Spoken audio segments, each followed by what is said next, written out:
Hi, it's Kipling Base here, and today I thought I would talk about telltale signs that projects have taken a particular template or block in DeFi and used it for themselves. So the wonderful thing about DeFi is that it works a bit like Lego in that you can go and buy, well, not buy actually, for free, go and get various templates or various code blocks and patch them into your project. So you're relying on the work that other people have done before you, and this is a good thing because those other projects that you draw into yours have been tested, so you're gaining extra security by reusing rather than reinventing the wheel.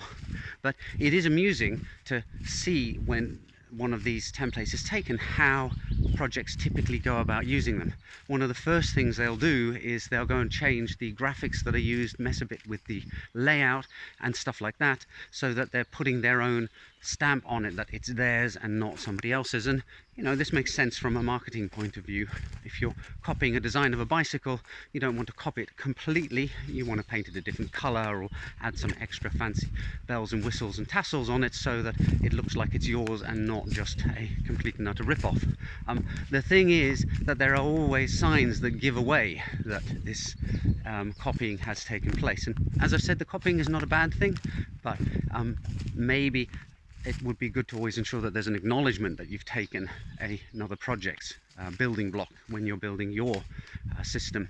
So an example I can give here is Uniswap. There are lots of projects out there that have used the Uniswap code and the Uniswap web interface in order to provide an automated market maker for their project. But there's always one tell or one giveaway, which is that Uniswap has this switch where you can switch from basic mode to advanced mode or wizard mode. And what that does, apart from make a whole bunch of extra fields and buttons pop up on the interface, it also creates a little emoji wizard icon in the top right corner. And I think that part of the code must be particularly tricky to alter for some reason, because the number of DEXs or AMMs that I've seen where that wizard appears, that's the tell that it's the standard Uniswap code.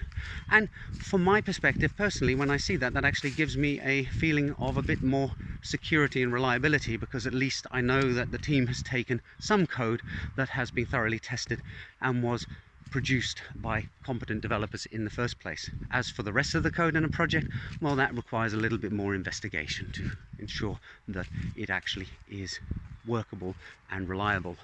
I hope you found this video interesting, and I'll see you in the next one soon. Bye for now.